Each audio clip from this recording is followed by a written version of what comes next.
तो एक ब्राह्मण थे, वो भागवत जी का रोज पाठ करते थे। घर वालों ने उनका व्यापार चालू करवा दिया, वो भी ठप हो गया, उनको नौकरी में लगा दिया, वहां से भी छोड़ छाड़ के आ गए। क्यों? उनको संसार की किसी भी क्रिया में आनंद आता है, वो केवल भागवत ही पढ़ते रहते थे। बस भागवत करवा लो, कितनी हो सके भागवत पढ़वा लो, भागवत का पाठ करवा लो, इतने इतने रसिक हो गए थे भागवत के। तो किसी पड़ोसी ने आकर के कान भर दिए, बोले इसका ब्याह करा दो, पत्नी आएगी, अकल ठिकाने आ जाएगी। ब्याह दो ही स्थितियों में ही होता है, या तो लड़का योग्य बन जाए तो सब पीछे पड़ जाते हैं इसका ब्याह कराओ,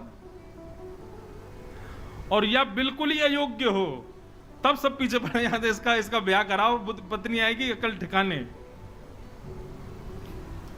सहमत है कि नहीं बात से?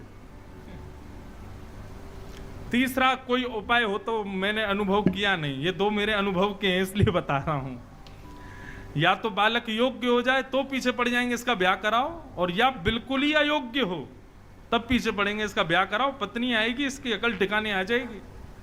तो ठीक वैसे ही वो ब्राह्मण देवता पूरे दिन पाठ करते थे, पड़ोसियों ने आकर के घर वालों का इसका ब्याह करा दो, पत्नी आएगी, अपने आप पत्नी को प्रसन्न करने के लिए, बालकों को सुख सुविधा के लिए कर्म करना पड़ेगा, फिर तो करेगा कहीं व्यापार। ब्याह हो गया, लेकिन ब्याह के बाद भी उनकी स्थिति बदली नहीं। वो भागवत जी पढ़ते रहते थे, भागवत जी का पाठ करते रहते थे। 2-4 साल तक पत्नी ने सहा, कुछ दिन कहा, पत्नी ने कहा ये तो मानेंगे नहीं, अब घर चलाने के लिए कुछ तो करना, तो मैं ही करती हूं। तो 2-4 घरों में जाके रोटी बनाती थी, उनकी पत्नी ये काम करती थी। पूरे दिन बेचारी लगी रहती, रात्रि में आकर के घर में बैठती, भोजन बनाती, दोनों पति पत्नी पाते। 2 बालक भी हो गए, उनको भी विद्यालय में फीस वीस देना, जो भी करना सब पत्नी करती थी।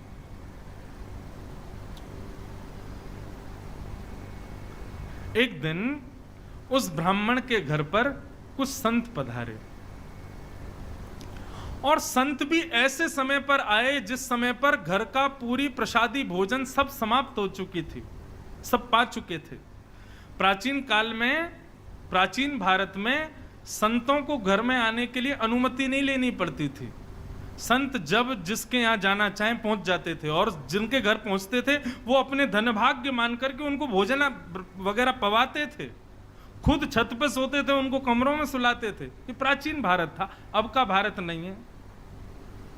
अब तो संत पहुंच जाएं, फोन करें, अरे भैया हम तुम्हारे नगर में आए, बोले हम तो सब बाहर हैं, छुट्टी मनाने गए महाराज जी, आपको पहले बताना चाहिए था, 1 हफ्ता पहले फोन करते तो हम करते कोई व्यवस्था। अब आप एंड टाइम पे फोन करोगे, हम भी कोई फ्री थोड़ी बैठे हैं। अब का भारत अलग है।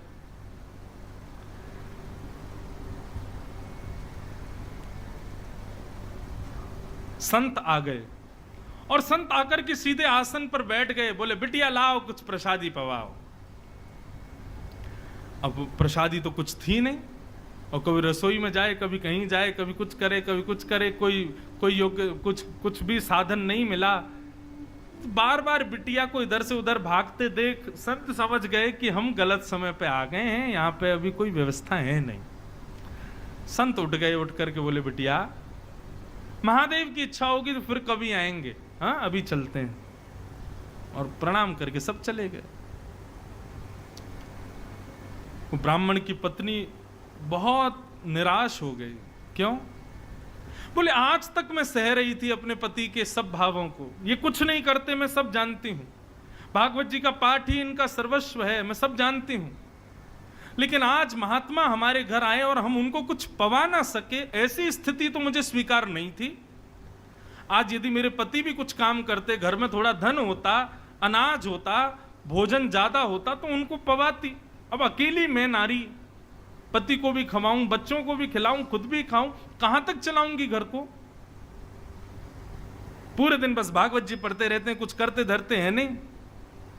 आज पत्नी को क्रोध आया और भीतर कमरे में गई तो पंडित जी वही भागवत जी का पाठ कर रहे थे प्रसन्न मुद्रा में। पत्नी बोली पूरे दिन इसी को पढ़ते रहते हो, क्या दे दिया भागवत ने हमको? अरे कुछ नहीं दिया तब भी स्वीकार था, लेकिन आज संत भूखे चले गए हमारे घर से और तब भी आप इस भागवत को लेकर के बैठे हैं। पत्नी ने भागवत जी की पोथी उठाई और ब्राह्मण के सिर पर ही मार दी। बोले इसको लीजिए और निकलिए घर से, मैं अकेली चला लूंगी घर को। यही भागवत तुम्हारा सर्वस्व है, तो इनके साथ अकेले कहीं और रहो, यहां लौट करके मत आना जब तक मन में भाव ना आ जाए कि मुझे कुछ करना है। ब्राह्मण देवता अपनी भागवत जी को, उसके पन्ने बिखर गए थे, सब समेट करके हृदय से लगा करके रोने लगे और मनी मन विचार करने लगे, हे नाथ, मेरी पत्नी को आप साधारण पृष्ठ के रूप में दिखाई देते हो, पन्ने के रूप में दिखाई देते हो, लेकिन मैं जानता हूं ना आप प्रत्यक्ष कृष्ण हो। हे नाथ, मेरी पत्नी का कल्याण करना, यह है सुहृद सर्वदेहि नाम, सबका हित चाहने वाला। आप मेरी पत्नी का कल्याण करना, उसका मंगल करना नाथ। और अपनी भागवत जी को समेट करके गंगा किनारे चले गए और गंगा किनारे जाकर के खूब रोए, ठाकुर जी को याद कर करके, कथाओं को पढ़ पढ़ के खूब रोए। बोले मुझे इस बात का दुख नहीं कि पत्नी मुझ पर चिल्लाई, पत्नी ने मुझे गलत कहा, लेकिन मुझे इस बात का कष्ट है कि मेरी प्राण प्यारी भागवत जी को उसने इस प्रकार निरादर किया। ये साक्षात कृष्ण है। कोई बात नहीं ठाकुर जी, उसको सद्बुद्धि देना, उसका कल्याण करना। इतनी सहनशीलता, इतना समत्व और इतनी सुहृदता को देख करके ठाकुर जी रह नहीं पाए और भगवान नन्हे से बालक बन करके काशी में प्रकट हो गए।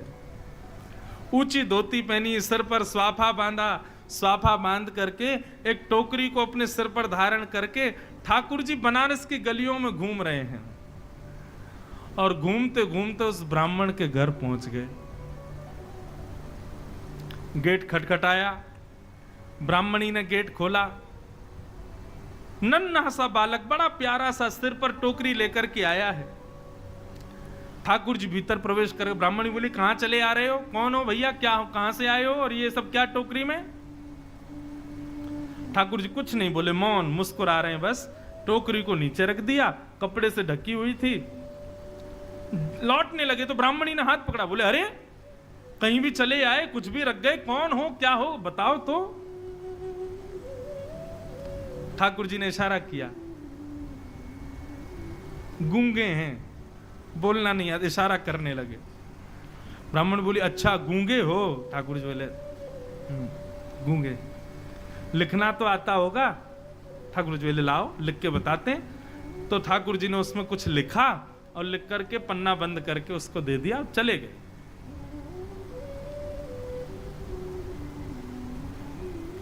ठाकुर जी ने क्या लिखा था कि आपके पति, जो भी उनका नाम, वे मेरे यहां मजदूरी करते हैं और आज से नहीं, बचपन से मेरी मजदूरी कर रहे हैं, लेकिन आज तक उन्होंने अपना वेतन मुझसे नहीं लिया है। आज तक उन्होंने अपना जो उनकी मजदूरी होनी चाहिए वो उन्होंने मुझसे ली नहीं है। लेकिन आज मुझे किसी ने आकर के बताया कि उनको धन की बहुत आवश्यकता है, तो बचपन से लेके आज तक उनकी जो मजदूरी थी वो मजदूरी में देने आया हूं। और ऐसा लिख करके और ठाकुर जी वहां से चले गए। बोले मजदूरी? जैसे ही कपड़ा हटाया तो उस डलिया में सोने, चांदी, हीरे, जवाहरात, सबसे भरी हुई लबालब वो डलिया, ऐसी ऐसी मणियां, जो मणियां विश्व में देखने को नहीं मिलती, वो सब उसमें रखी थी।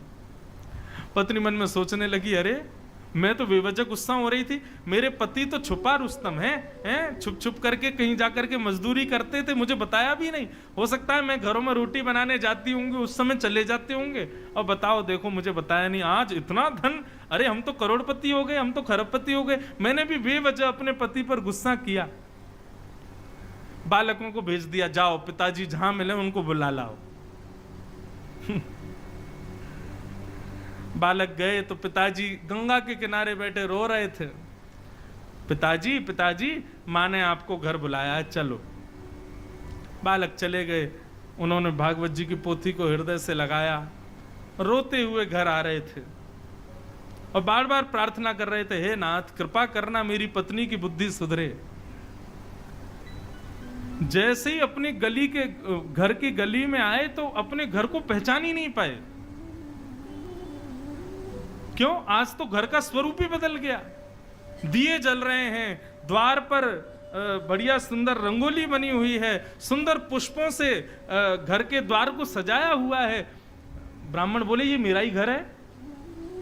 सुबह तक तो ऐसा लग रहा था तेजहीन, और अभी ऐसा लग रहा है मानो सारे देवता ही मेरे घर में आ गए हों। ये क्या स्थिति हुई? चंद घंटों में सब बदल गया।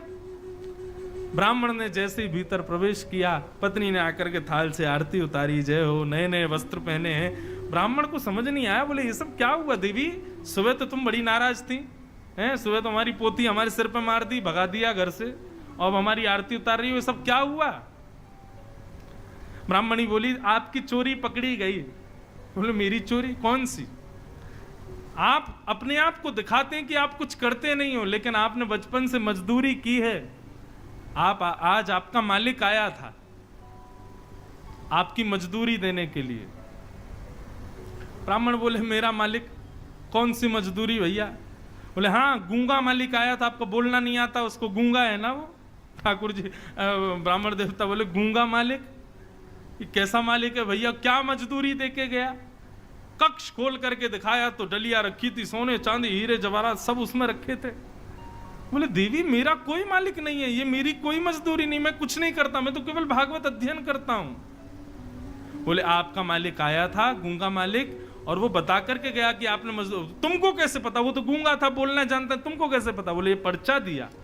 जैसे ही पर्चा खोल करके देखा तो सारे शब्द उस पर्चे में घूमने लगे, और तभी उस पर्चे पर ही त्रिभंग ललित श्याम सुंदर की आकृति प्रकट हो गई। ब्राह्मण देवता रोने लगे और रो करके अपनी पत्नी के चरणों में प्रणाम किया और कहा,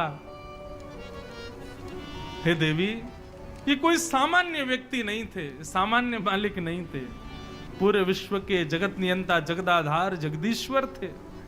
मैंने बचपन से आज तक भागवत का पाठ कभी अपने सुख के लिए नहीं किया, केवल उनके लिए किया। इसीलिए जगत मजूरी देते हैं, क्यों राखे भगवान। जग को सब मजदूरी देते हैं, मेरी मजदूरी देने आज श्याम सुंदर आए थे, वही आकर के सब दे करके गए।